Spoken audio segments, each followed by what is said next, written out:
बिस्मिल्लाहिर्रहमानिर्रहीम। बनी इसराइल में एक आबिद शख्स था जिसे अल्लाह ताला ने ज़ाहिरी हुस्न जमाल भी दे रखा था।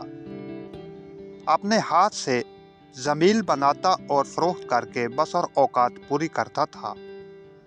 एक दिन वो बादशाह के दरवाजे पर से गुजरा। बादशाह की बीवी की खादमा ने देख लिया।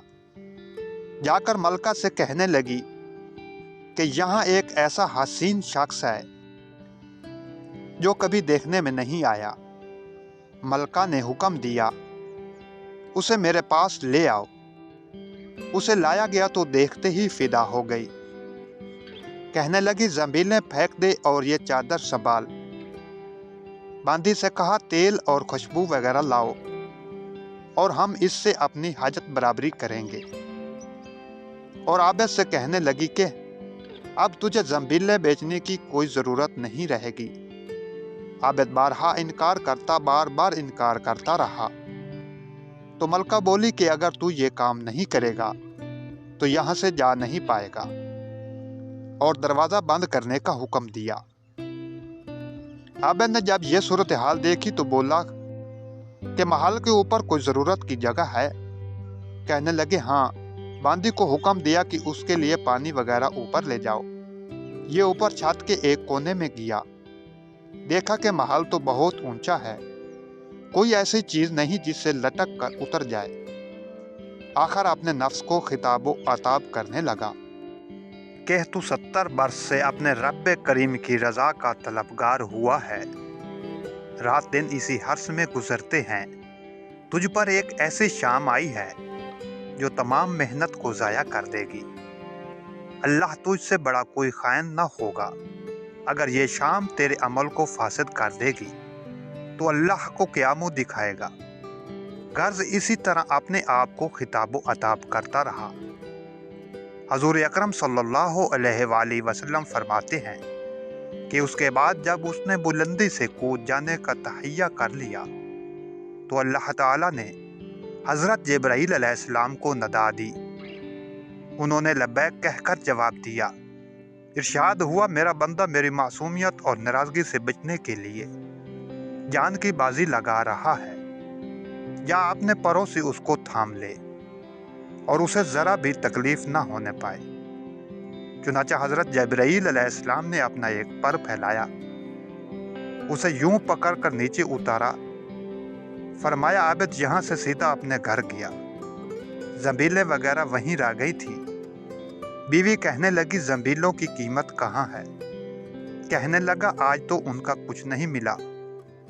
बीवी कहने लगी, फिर इफ्तियार कैसे करेंगे? आबिद बोला, आज की रात तो यूं ही सब्र से काट लेंगे। फिर कहने लगा, उठकर तनूर में आग जला दे।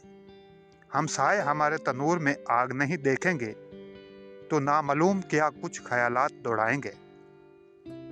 बीवी ने उठकर तनूर में आग जला दी, खुद वापस आकर बैठ गई। एक पड़ोसन आग लेने आई, पूछा तो जवाब मिला कि खुद तनूर से ले ले। ये औरत आग लेकर वापस होने लगी तो घरवाली से कहने लगी, बहन तू यहाँ बैठी बातें कर रही है और उधर तेरी रोटियां पक चुकी हैं, बल्कि जलने को हैं। औरत ने उठकर देखा तो तनूर बेहतरीन रोटियों से भरा पड़ा था। औरत ने इन्हें बर्तन में रखा और खामिद के पास आकर कहने लगी, तेरे साथ अल्लाह ताला का ये खुशहाली का मामला तेरे बुलंद दर्जा की वजह से ही हो सकता है। लिहाजा तू अल्लाह से दुआ मांग कि हमारी बाकी की जिंदगी खुशहाल और फराखी में गुजरे। आबिद कहने लगा, यही हाल अच्छा है। लेकिन औरत का इसरार बढ़ता गया, हत्ता कि आबिद ने दुआ मांगने की हामी भर ली। आधी रात को उठकर नमाज पढ़ी और दुआ मांगने लगा कि अल्लाह ताला मेरी बीवी का तकाजा है कि उसकी बाकी उम्र खुशहाली और फराखी में अता फरमा। इतने में छत फट पड़ी और याकूत और मोतियों से भरी हुई तश्तीरी नीचे आई, जिससे तमाम घर चमक गया। आबिद ने बीवी का पाँव हिलाया कि उठ जा और जो मांगती थी संभाल ले। औरत बेदार होकर कहने लगी, जल्दी न कर, बस मकसद के लिए तूने ना ही जगाया होता तो अच्छा होता। मैं ख्वाब देख रही थी कि सोने की बहुत सी कुर्सियां बिछी हुई हैं, लेकिन उनमें सुराख हैं। मैंने पूछा, ये कुर्सियां किसकी हैं? जवाब मिला, तेरे खामिद के बैठने के लिए हैं। मैंने पूछा, ये सुराख क्या है?